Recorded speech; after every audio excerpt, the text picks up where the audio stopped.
Sobat Harmoni, berjumpa lagi dengan saya Alfonso De Ponco dalam program Di Balik Kamar, khusus untuk segmen Profil Hari Ini. Nah, seperti yang sering kita sampaikan bahwa profil hari ini kita mengangkat sosok, profil dari public figure atau pejabat publik atau siapapun yang aroma atau auranya mendapatkan perhatian dari kalangan masyarakat banyak begitu. Nah, khusus saya akan menambahkan satu informasi penting bahwa pada rentang waktu medio April kemarin, ada sebuah lembaga survei yang membuat satu survei untuk menentukan kira-kira berapa orang yang layak untuk dikedepankan dalam kontestasi calon presiden Republik Indonesia di tahun 2024. Nah, dari hasil survei yang berlangsung selama sekitar 9-10 hari itu, didapatkanlah 30-50 sosok public figure yang layak untuk dikedepankan dalam kontestasi pemilihan Presiden Republik Indonesia di tahun 2024. Nah, siapakah di antara mereka? Maka dalam rangka itu, untuk edisi mulai hari ini sampai dengan kedepannya secara berkala begitu, saya akan menyampaikan kepada Anda sosok demi sosok dari calon presiden yang mendapatkan tempat di hati masyarakat. Nah, untuk kali ini saya akan menyampaikan kepada Anda salah satu putra terbaik bangsa Indonesia yang mendapatkan perhatian dari masyarakat untuk diberikan amanah sebagai calon presiden di tahun 2024. Siapakah dia? Good evening, good morning everyone. The Honorable UN Secretary General Mr. Antonio Guterres, fellow governors and mayors, ladies and gentlemen. Dia adalah Anies Rashid Baswedan, atau kita sering menyebut dengan nama sebutan atau panggilan Mas Anies atau Bang Anies kalau di DKI Jakarta. Ya, Anies Baswedan saat ini menjabat sebagai seorang gubernur DKI Jakarta untuk periode tahun 2017 sampai dengan tahun 2022. Sepak terjangnya Anies dalam bidang pendidikan dan dalam ranah politik sudah tidak diragukan lagi. Sebagai kilas balik mungkin saya bisa menyampaikan kepada Anda bahwa profil Anies mulai berkemilau begitu ketika dia masih duduk di bangku SMA dulu. Dia menjadi ketua OSIS, kemudian ketika masuk ke UGM, dia menjadi pengurus badan eksekutif mahasiswa dan sempat mendapatkan beasiswa di luar negeri.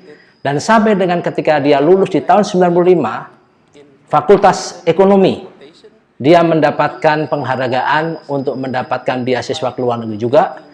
Dan hingga pada kisaran usia 33 atau 34 tahun, dia dipercaya menjadi rektor termuda di Indonesia pada sebuah entitas perguruan tinggi, yakni Universitas Paramadina. Nah, sejak saat itulah seorang Anies Baswedan mendapat sorotan tidak hanya dari kalangan masyarakat Indonesia, tapi juga dunia internasional. Bahkan dia sempat masuk dalam jajaran 100 orang berpengaruh di seluruh dunia. Nah, disinilah kita akan melihat seperti apakah Anies Baswedan. Nah, dalam konteks di balik kamar, sesuai dengan kapasitas saya sebagai seorang pengamat perilaku, saya akan menyampaikan 3 komponen penting dalam konteks Pilpres nantinya. Pertama adalah personal profile atau profil pribadi, dalam hal ini adalah profil Anies Baswedan. Kemudian yang kedua adalah entities profile atau profil sosok seorang presiden.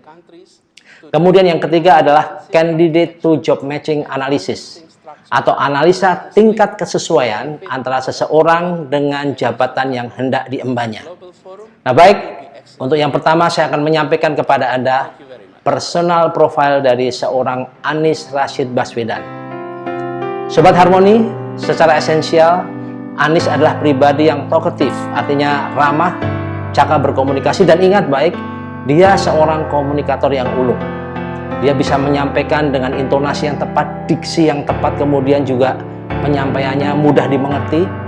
Dan dari kacamata psikolinguistik, apa yang disampaikan seorang Anies akan sampai kepada pendengar, komunitas, atau bahkan masyarakat sebagai pihak yang hendak mendengarkan pesan-pesan apa yang akan disampaikan. Kemudian sifat berikutnya adalah dia orang yang target oriented.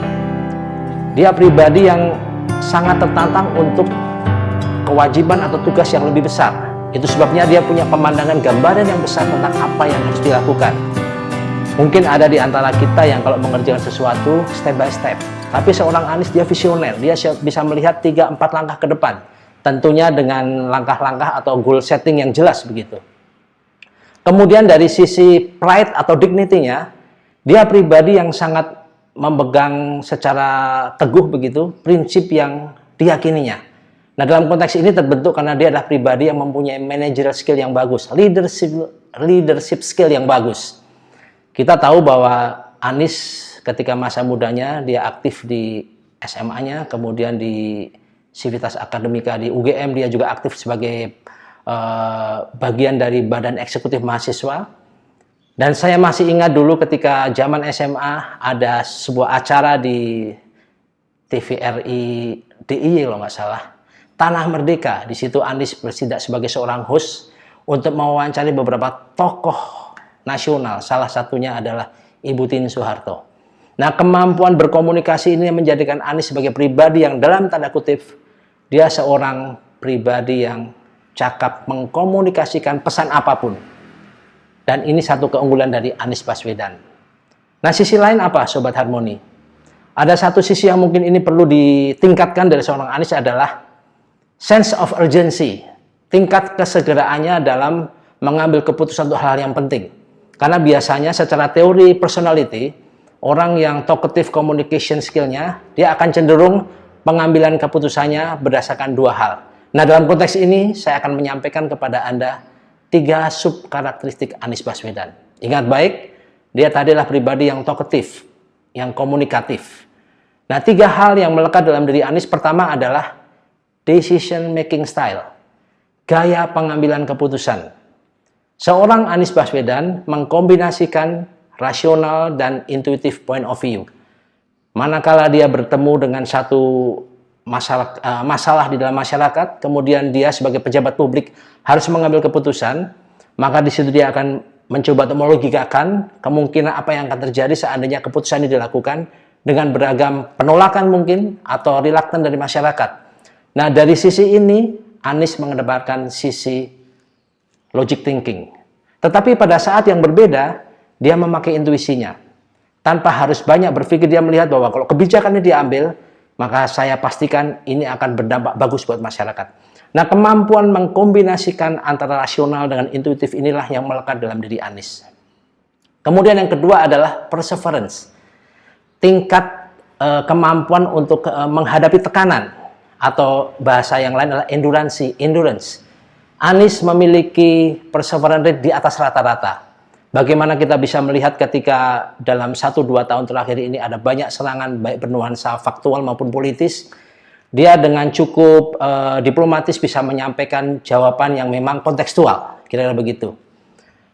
Yang ketiga adalah learning style, gaya pembelajaran seorang Anies. Anies adalah pribadi yang menemukan sesuatu, kemudian dia akan melakukan riset begitu, dan kemudian dia memformulasikan seperti ini harus diselesaikan dengan cara yang A, B, C, dan sebagainya. Nah, perhatikan baik Sobat Harmoni, ketiga sub karakter Anies ini, sekali lagi, dari sisi decision making style, kemudian kedua adalah perseverance, yang ketiga tadi adalah bagaimana dia bisa mengkombinasikan antara pengambilan keputusan secara prompt respon atau secara cepat begitu dengan pertimbangan, menjadikan Anies sebagai pribadi yang cakap menghadapi masalah. Nah, ini dari sisi personal profile. Bagaimana dengan entities profile?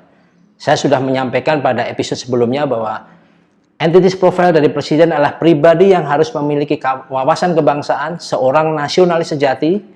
Dia juga memiliki kemampuan untuk mengambil keputusan secara pragmatis, positif, dan strategis begitu.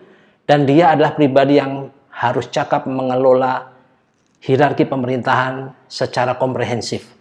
Nah, dari sisi ini setidaknya Anies sudah punya pengalaman di 2 ranah yang berbeda.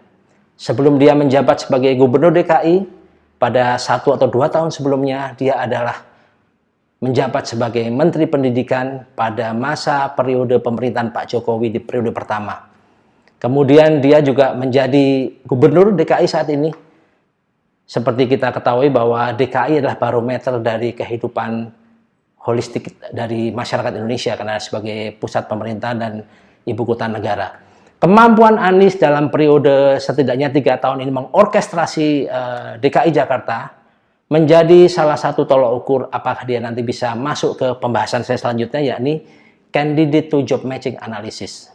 Apakah seorang Anies Baswedan layak, deserve, atau mumpuni untuk mendapatkan amanah atau tanggung jawab sebagai seorang Presiden Republik Indonesia?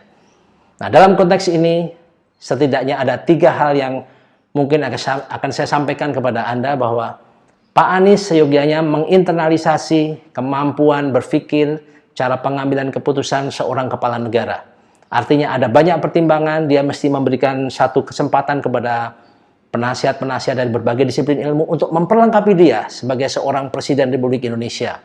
Kemudian yang kedua yang seyogianya dilakukan adalah stigma, bahwa hari-hari ini mungkin ada asumsi Pak Anies warnanya A dan sebagainya. Nah, dalam konteks itu, Pak Anies pasti bisa membuat sebuah deklarasi atau persuasi atau opini positif bahwa dia mewakili untuk semua rakyat Indonesia. Di tengah kebinekaan apapun, Pak Anies adalah representasi dari seluruh masyarakat Indonesia, dari Sabang sampai Merauke. Nah, kemudian yang ketiga adalah Pak Anies seyogianya bisa memanfaatkan potensi-potensi manapun dari ranah potensi sumber daya alam, sumber daya manusia, untuk menjadi satu kesatuan, menjadikan Indonesia sebagai negara yang disegani, berwibawa, dan berdaulat atas negerinya sendiri. Dengan 3 hal ini, seyogianya poin dari candidate to job matching analysis bisa meniscayakan Pak Anies sebagai sosok pilihan untuk dikedepankan menjadi calon Presiden Republik Indonesia di tahun 2024. Setidaknya dari 3 tahun sebelum itu, kita sebagai masyarakat bisa menilai kapasitas, kapabilitas Pak Anies untuk maju menjadi seorang calon Presiden Republik Indonesia. Demikian Sobat Harmoni, sosok Anies Baswedan sebagai salah satu di antara 30 atau 50 putra terbaik bangsa yang hendak dikedepankan sebagai calon presiden di tahun 2024.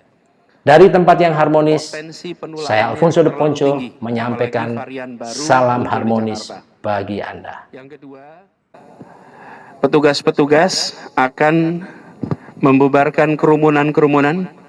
Karena itu jangan berkumpul lebih dari 5 orang.